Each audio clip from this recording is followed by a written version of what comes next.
All right, nerds, y'all ready for a book? You did it. I'm so proud of you guys.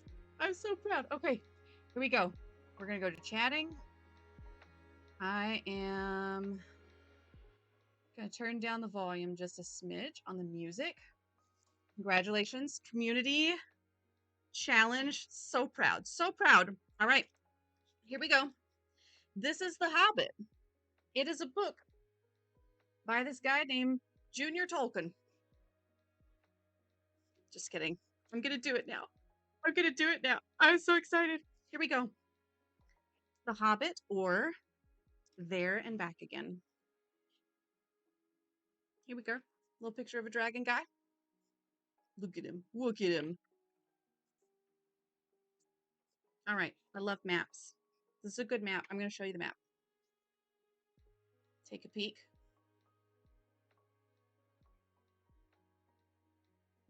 Love so much. Here we go.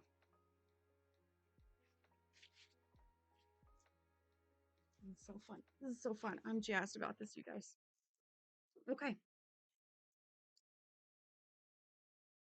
I can't read these words. Okay. Chapter 1, An Unexpected Party. In a hole in the ground, there lived a hobbit. Not a nasty, dirty, wet hole filled with the ends of worms and an oozy smell, nor yet a dry, bare, sandy hole with nothing in it to sit down on or to eat. It was a hobbit hole, and that means comfort. It had a perfectly round door with a porthole, painted green, with a shiny yellow brass knob in the exact middle. The door opened onto a tube shaped hall like a tunnel, a very comfortable tunnel without smoke, with paneled walls and floors tiled and carpeted, provided with polished chairs and lots of pegs for hats and coats. The hobbit was fond of visitors. The tunnel wound on and on, going fairly but not quite straight into the side of the hill. The hill, as all the people for many miles round called it, and many little round doors opened out of it, first on one side and then on another. No going upstairs for the hobbit. Bedrooms, bathrooms, cellars, pantries, lots of these. Wardrobes, he had whole rooms devoted to clothes. Kitchens, dining rooms, all were on the same floor, and indeed on the same passage. The best rooms were all on the left hand side going in, for these were the only ones to have windows. Deep set round windows looking over his garden and meadows beyond, sloping down to the river. Doesn't that sound lovely? Oh my gosh. This hobbit was a very well to do hobbit, and his name was Baggins. The Bagginses had lived in the neighborhood of the hill for time out of mind, and people considered them very respectable. Not only because most of them were rich, but also because they never had any adventures or did anything unexpected. You could tell what a Baggins would say on any question without the bother of asking him. This is a story of how a Baggins had an adventure and found himself doing and saying things altogether unexpected. He may have lost the neighbor's respect, but he gained, well, you will see whether he gained anything in the end. The mother of our particular hobbit. What is a hobbit? I suppose hobbits need some description nowadays since they have become rare and shy of the big people, as they call us. They are, or were, little people, half our height and smaller than the bearded dwarves. Hobbits have no beards. There is little or no magic about them, except the ordinary everyday sort which helps them to disappear quietly and quickly when large stupid folk like you and me come blundering along, making a noise like elephants which they can hear a mile off. They are inclined to be fat in the stomach. They dress in bright colors, chiefly green and yellow, wear no shoes because their feet grow natural leathery soles and thick, warm brown hair like the stuff on their heads, which is curly.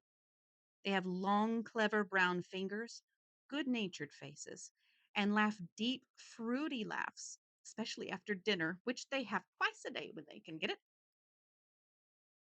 Now you know enough to go on with. As I was saying, the mother of this hobbit, of Bilbo Baggins, that is, was the famous Belladonna Took, one of the three remarkable daughters of the old Took, head of the hobbits who lived across the water, the small river that ran at the foot of the hill. It was often said in other families that long ago one of the Took ancestors must have taken a fairy wife. That was, of course, absurd, but certainly there was still something not entirely hobbit like about them. And once in a while, the members of the Took clan would go and have adventures. They discreetly disappeared, and the family hushed it up. But the fact remained that the Tooks were not as respectable as the Bagginses, though they were undoubtedly richer.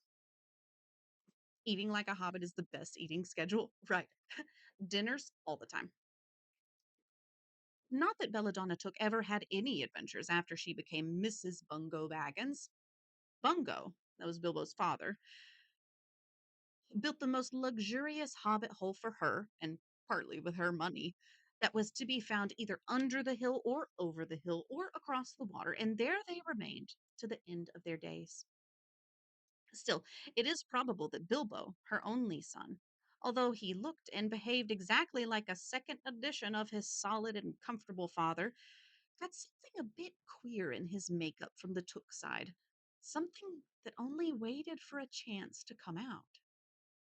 The chance never arrived until Bilbo Baggins was grown up, being about 50 years old or so, and living in the beautiful hobbit hole built by his father, which I have just described for you, until he had, in fact, apparently settled down immovably. By some curious chance, one morning long ago, in the quiet of the world, when there was less noise and more green, and the hobbits were still numerous and prosperous, and Bilbo Baggins was standing at his door after breakfast smoking an enormous long wooden pipe that reached nearly down to his woolly toes, neatly brushed, it says in parentheses. I need you to get a part-time job as an audiobook reader. I will take a break and tell you that I did have a bit of a dream to have like a night Twitch stream, and it would be late at night, and you would get in your jammies and I would read you a book. I think that would be fun. Okay, here we go. He's smoking his pipe that reached down to his woolly toes, which sounds like a really big pipe, right? Woof. Gandalf came by. Gandalf! If you had heard only a quarter of what I have heard about him, and I have only heard very little of all there is to hear, you would be prepared for any sort of remarkable tale. Tales and adventures sprouted up all over the place wherever he went, in the most extraordinary fashion. He had not been down that way under the hill for ages and ages, not since his friend the old Took died, in fact. And the hobbits had almost forgotten what he looked like. He had been away over the hill and across the water on businesses of his own since they were all small hobbit boys and hobbit girls. Literally any time. Oh my god, you guys are so cute. Wondering if you'd consider coming to read to the kids. I mean, okay, so Alice, here's more lore. I was a teacher for a while and we did read alouds at school. And so, yeah, actually, I read this story to my class. And whenever we get to this point in the book, I will tell you that something very, very startling happened. And the kids were so into the book that they screamed. You're going to have to start taking notes. This is amazing already, but it would be over the top of amazing if you had concerning hobbits. Oh, if I played that, would my stream get taken down? What grade did you teach? Second through fourth grade. Okay, here we go. Here we go. I'm lost. Okay. All that the unsuspecting Bilbo saw that morning was an old man with a staff. He had a tall, pointed blue hat, a long gray cloak, a silver scarf over which his long white beard hung down below his waist, and immense black boots. Good morning, said Bilbo, and he meant it. Listening ears on, everybody. The sun was shining, and the grass was very green. Gandalf looked at him from under long, bushy eyebrows that struck out further than the brim of his shady hat. Okay, what if his hat was this big and it was like that much eyebrow? That's a lot. What do you mean? He said. Do you wish me a good morning, or mean that it is a good morning whether I want it or not? Or that you feel good this morning? Or that it is a morning to be good on? All of them at once, said Bilbo, and a very fine morning for a pipe of tobacco out of the doors into the bargain. If you have a pipe about you, sit down and have a fill of mine. There's no hurry. We have all the day before us. And Bilbo sat down on a seat by his door, crossed his legs, and blew out a beautiful gray ring of smoke that sailed up into the air without breaking and floated away over the hill. Very pretty, said Gandalf, but I have no time to blow smoke rings this morning. I'm looking for someone to share in an adventure that I'm arranging, and it's very difficult to find anyone. I should think so in these parts. We are plain quiet folk and have no use for adventures. Nasty, disturbing, uncomfortable things. Make you late for dinner. I can't think what anybody sees in them, said our Mr. Baggins, and stuck one thumb behind his braces and blew out another, even bigger smoke ring. Then he took out his morning letters and began to read, pretending to take no more notice of the old man. He had decided that he was not quite his sort and wanted him to go away. The old man did not move. He stood leaning on his stick and gazing at the hobbit without saying anything, till Bilbo got quite uncomfortable and even a little cross. Good morning, he said at last. We don't want any adventures here, thank you. You might try over the hill or across the water. By this, he meant conversation was at an end. "Oh, what a lot of things you do use good morning for," said Gandalf. "Now you mean that you want to get rid of me, and that it won't be good till I move off." "Not at all, not at all, my dear sir. Let me see. I don't think I know your name." "Yes, yes, my dear sir. And I do know your name, Mr. Bilbo Baggins. And you do know my name, though you don't remember that I belong to it." What a cool thing to say. "I am Gandalf, and Gandalf means me. To think that I should have lived to be good morninged by Belladonna Took's son, as if I was selling buttons at the door. Gandalf, Gandalf, gracious me, the wandering wizard that gave old Took a pair of magic diamond studs that fastened themselves and never came undone till ordered. Not the fellow who used to tell such wonderful tales at parties about dragons and goblins and giants and the rescue of princesses and the unexpected luck of widows' sons. Not the man that used to make such particularly excellent fireworks. Those! Old Took used to have them on Midsummer's Eve. Splendid! They used to go up like great lilies and snapdragons and laburnums of fire and hang in the twilight all evening. You will notice already that Mr. Baggins was not quite so prosy as he liked to believe, and also that he was very fond of flowers. The hat is very fitting for this, right? If I could live in a hobbit hole, I would. Oh my goodness.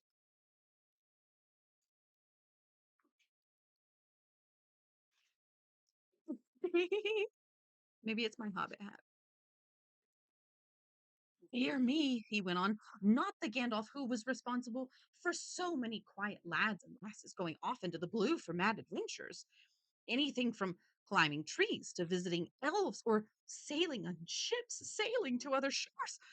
Bless me. Life used to be quite I mean, you used to upset things badly in these parts once upon a time. I beg your pardon, but I had no idea you were still in business. Where else should I be? Said the wizard. All the same, I am pleased to find you remember something about me. You seem to remember my fireworks kindly, at any rate, and that is not without hope. Indeed, for your old grandfather Took's sake, and for the sake of poor Belladonna, I will give you what you asked for. I beg your pardon, I haven't asked for anything. Yes, you have. Twice now. My pardon. I give it to you. In fact, I will go so far as to send you on this adventure. Very amusing for me, very good for you. And profitable too, very likely, if you ever get over it. Sorry, I don't want any adventures. Thank you. Not today. Good morning. But please come to tea anytime you like. Why not tomorrow? Come tomorrow. Goodbye. With that, the hobbit turned and scuttled inside his round green door and shut it as quickly as he dared, not to seem rude. Wizards, after all, are wizards. What on earth did I ask him to tea for? He said to himself as he went to the pantry. I've had that feeling so many times. Like you go up to a friend and you're like, yeah, let's get together soon. And then you leave and you're like, why did I say that? He had only just had breakfast, but he thought a cake or two and a drink of something would do him good after his fright. I love that so. Gandalf, in the meantime, was still standing outside the door and laughing long but quietly. After a while, he stepped up and, with the spike on his staff, scratched a queer sign on the hobbit's beautiful green front door. Then he strode away, just about the time when Bilbo was finishing his second cake and beginning to think that he had escaped adventures very well. Gotta have a sweet little treat. I did a big thing. I had a fright, so I need a treat. Oh, this is so fun. Have y'all read this book? It's delightful. Okay, here we go. The next day, he had almost forgotten about Gandalf. He did not remember things very well unless he put them down on his engagement tablet like this: Gandalf, tea, Wednesday. Yesterday, he had been too flustered to do anything of the kind. It's such a great book. I'm so glad y'all have read it. Just before tea time, there came a tremendous ring on the front door bell, and then he remembered. He rushed and put on the kettle and put out another cup and saucer and an extra cake or two and ran to the door. You watch the play? Play! Ooh, I'm so sorry to keep you waiting, he was going to say, when he saw that it was not Gandalf at all. It was a dwarf with a blue beard tucked into a golden belt and very bright eyes under his dark green hood. As soon as the door was opened, he pushed inside just as if he had been expected. He hung his hooded cloak on the nearest peg and said, Wallen, at your service, he said with a low bow. Bilbo Baggins at yours, said the hobbit, too surprised to ask any questions for the moment. When the silence that followed had become uncomfortable, he added, I am just about to take tea. Pray come and have some with me. A little stiff, perhaps, but he meant it kindly. And what would you do if an uninvited dwarf came and hung his things up in your hall without a word of explanation? They had not been at the table long. In fact, they had hardly reached the third cake when there came another, even louder ring at the bell. Excuse me, said the hobbit, and off he went to the door. So you've got here at last. That was what he was going to say to Gandalf this time, but it was not Gandalf. Instead, there was a very old looking dwarf on the step with a white beard and a scarlet hood. And he too hopped inside as soon as the door was opened, just as if he had been invited. I see they've begun to arrive already, he said when he caught sight of Dwalin's green hood hanging up. He hung his red one next to it and said, Dwalin, at your service. He said it with his hand on his breast. Thank you, said Bilbo with a gasp. It was not the correct thing to say, but they have begun to arrive had flustered him badly. He liked visitors, but he liked to know them before they arrived, and he preferred to ask them himself. He had a horrible thought that the cakes might run short, and then he, as the host, he knew his duty and stuck to it however painful. He might have to go without. Come along in and have some tea, he managed to say after taking a deep breath. A little beer would suit me better if it was all the same to you, my good sir, said Balin with the white beard. But I don't mind some cake. Seed cake, if you have any. Let's. Bilbo found himself answering to his own surprise, and he found himself scuttling off, too, to the cellar to fill a pint of beer mug, and then to a pantry to fetch two beautiful round seed cakes which he had baked that afternoon for his after supper morsel. He's having to hand out all his bedtime snacks. Oof, that's rough. When he got back, Balin and Dwalin were talking at the table like old friends. As a matter of fact, they were brothers. Bilbo plumped down the beer and the cake in front of them when loud came a ring at the bell again, and then another ring. Right? This is this is our dinner time reading. Cake for dinner. Hi, Sweden official, early friend. Welcome. We're reading The Hobbit. Woo! Ooh, and thanks for the follow. Welcome in.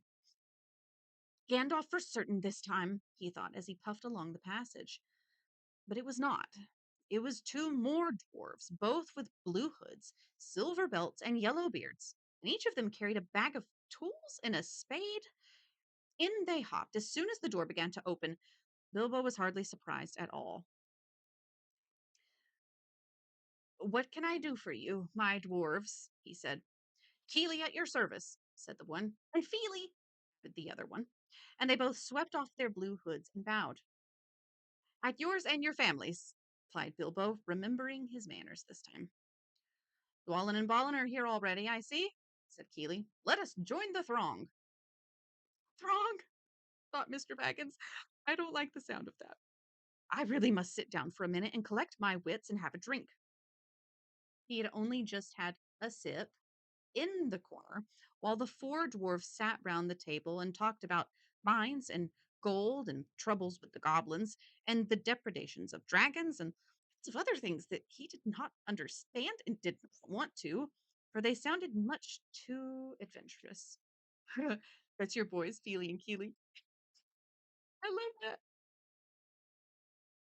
When again, ding dong ling ding, his bell rang again, as if some naughty little hobbit boy was trying to pull the handle off. "Someone at the door," he said, blinking. "I have your heart." Oh, I love that. "Some four, I should say by the sound," said Feely. "Besides, we saw them coming along behind us in the distance." Oh, bless him. The poor little hobbit sat down in the hall and put his head in his hands and wondered what had happened and what was going to happen and whether they would all stay to supper. Then the bell rang again louder than ever, and he had to run to the door. It was not four, after all, it was five. Another dwarf had come along while he was wandering in the hall. He had hardly turned the knob before they were all inside, bowing and saying, "At your service," one after the other. Dory, Nori, Ori, Owen, and Glowin wore their gray hoods, and very soon two purple hoods, a gray hood, a brown hood, and a white hood were hanging on the pegs. And off they marched with their broad hands stuck in their gold and silver belts to join the others. Already it had almost become a throng. Sweet Bilbo, he is struggling. Poor guy.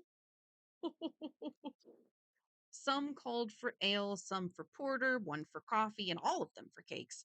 And so the hobbit was kept very busy for a while. A big jug of coffee had just been set in the hearth. The seed cakes were gone, and the dwarves were starting on a round of buttered scones when there came a loud knock. Not a ring, but a hard rat tat on the hobbit's beautiful green door. Somebody was banging with a stick. Bilbo rushed along the passage, very angry and altogether bewildered and beweathered. This was the this was the most awkward Wednesday he ever remembered. Oh, thank you, Teague. 3 minute until ads. That should have been the title of the stream. This was the most awkward Wednesday he ever remembered. Oh, the poor guy. He's struggling.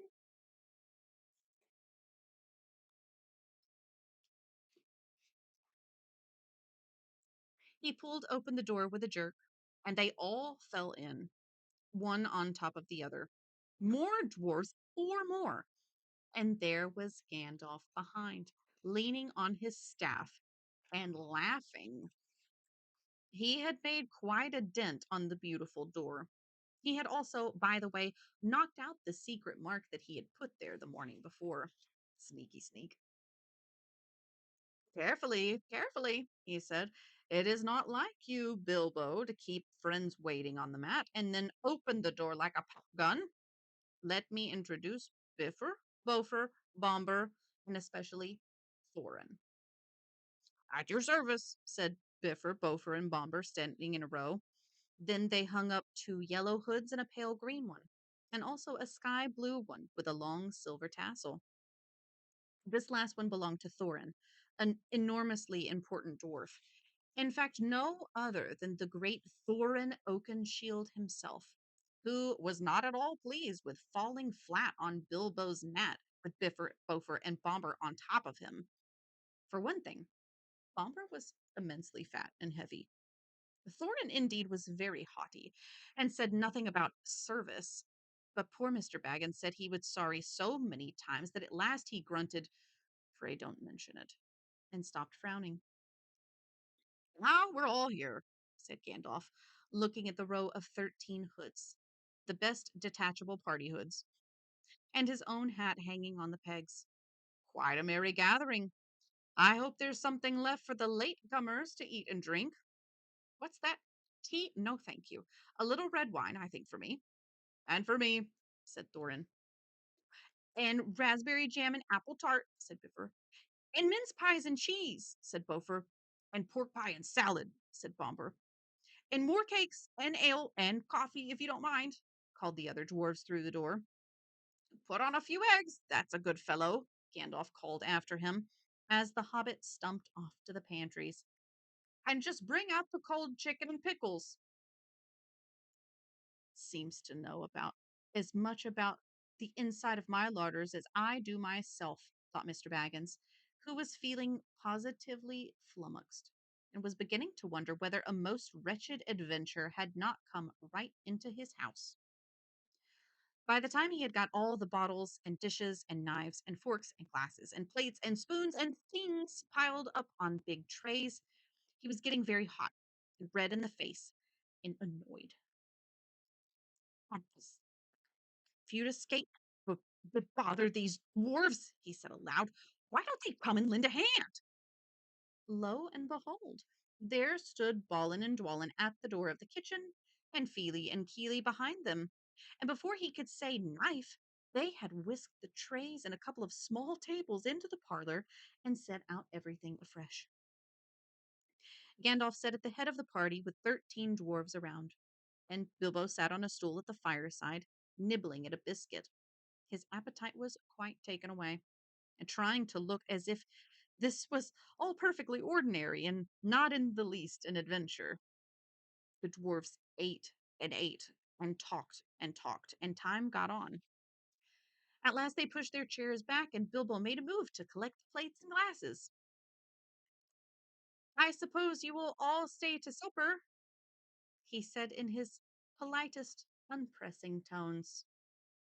"Of course," said Thorin, "and after. We shan't get through the business till late, and we must have some music first. Now, to clear up." Thereupon the 12 dwarfs, not Thorin, he was too important, stayed talking to Gandalf, jumped to their feet and made tall piles of all the things. Off they went, not waiting for trays, balancing columns of plates, each with a bottle on the top, with one hand, while the hobbit ran after them, almost squeaking with fright. "Please be careful, and please no trouble, I can manage." But the dwarves only started to sing, chip the glasses and crack the plates, blunt the knives and bend the forks. That's what Bilbo Baggins hates. Smash the bottles and burn the corks. Cloth and tread on the fat. Pour the milk on the pantry floor. Leave the bones on the bedroom mat. Splash the wine on every door. Dump the crocks in a boiling bowl. Pound them up with a thipping pole. And when you've finished, if any are whole, send them down the hall to roll. That's what Bilbo Baggins hates. So carefully, carefully with the plates. And of course, they did none of these dreadful things, and everything was cleaned and put away safe as quick as lightning, while the hobbit was turning round and round in the middle of the kitchen, trying to find out what they were doing. And then they went back and found Thorin with his feet on the fender smoking a pipe. He was blowing the most enormous smoke rings, and whenever he told one to go, it went up the chimney, or behind the clock on the mantelpiece, or under the table, or round and round the ceiling. But wherever it went, it was not quick enough to escape Gandalf. Pop! He sent a smaller smoke ring from his short clay pipe straight through each one of Thorin's.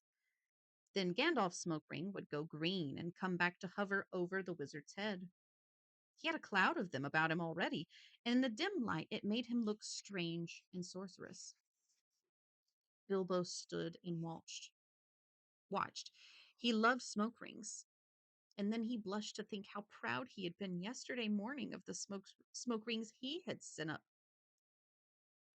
the wind over the hill. Now for some music, said Thorin. Bring out the instruments. Keely and Feely rushed for their bags and brought back little fiddles. Dory, Nori, and Ori brought out the flutes from somewhere inside their coats. Bomber produced a drum from the hall. Bifur and Bofer went out too and came back with clarinets they had left among the walking sticks. Dwalin and Balin said, Excuse me, I left mine in the porch. Just bring mine in with you, said Thorin. They came back with viols as big as themselves, and with Thorin's harp wrapped in a green cloth. It was a beautiful golden harp, and when Thorin struck it, the music began all at once. So sudden and so sweet that Bilbo forgot everything else and was swept away into dark lands under strange moons, far over the water and very far from his hobbit hole under the hill. The dark came into the room from the little window that opened in the side of the hill. The firelight flickered. It was April, and they still played on, while the shadow of Gandalf's beard wagged against the wall. The dark filled all the room, and the fire died down, and the shadows were lost, and still they played on. And suddenly first one, and then another began to sing as they played, deep-throated singing of the dwarves in the deep places of their ancient homes. And this is like a fragment of their song, if it can be like their song without their music. Far over the misty mountains cold, to dungeons deep and caverns old, we must away ere break of day to seek the pale enchanted gold. The dwarves of yore made mighty spells, while hammers fell like ringing bells in places deep where dark things sleep, in hollow halls beneath the fells. For ancient king and elvish lord, there many a gleaming golden hoard they shaped and wrought, and light they caught to hide in gems on hilt of sword. On silver necklaces they strung the flowering stars, on crowns they hung the dragon fire, in twisted wire they meshed the light of moon and sun. Far over the misty mountains cold, to dungeons deep and caverns old, we must away ere break of day to claim our long forgotten gold. Goblets they carve there for themselves, and harps of gold. Where no man dwells, there lay they long, and many a song was sung unheard by men or elves. The pines were roaring on the heights, the winds were moaning in the night. The fire was red, it flaming spread, the trees like torches blazed with light. The bells were ringing in the dale, and men looked up with faces pale. The dragon's ire, more fierce than fire, laid low their towers and houses frail. The mountains smoked beneath the moon. The dwarves, they heard the tramp of doom. They fled their hall to dying fall beneath his feet, beneath the moon. Far over the misty mountains grim, to dungeons deep and caverns dim, we must away ere break of day to win our harps and gold from him.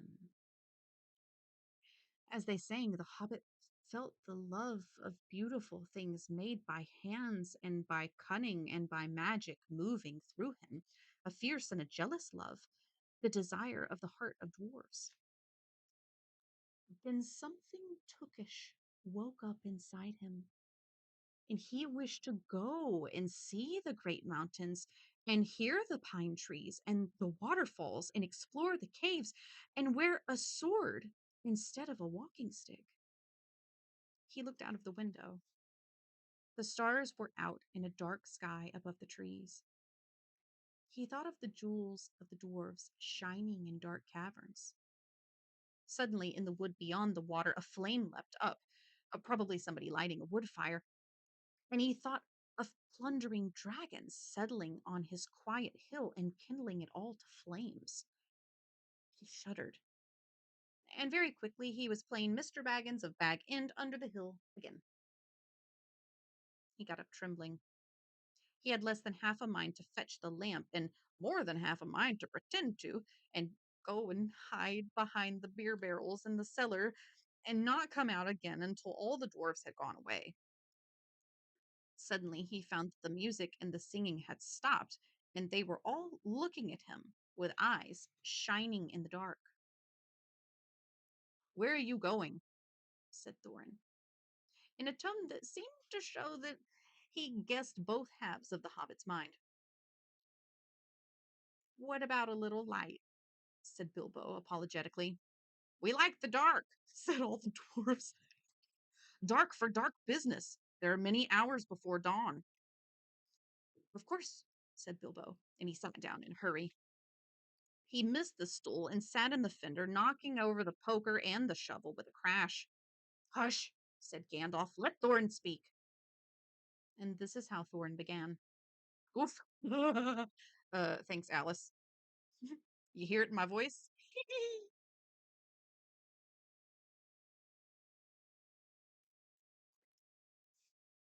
I love that line, though.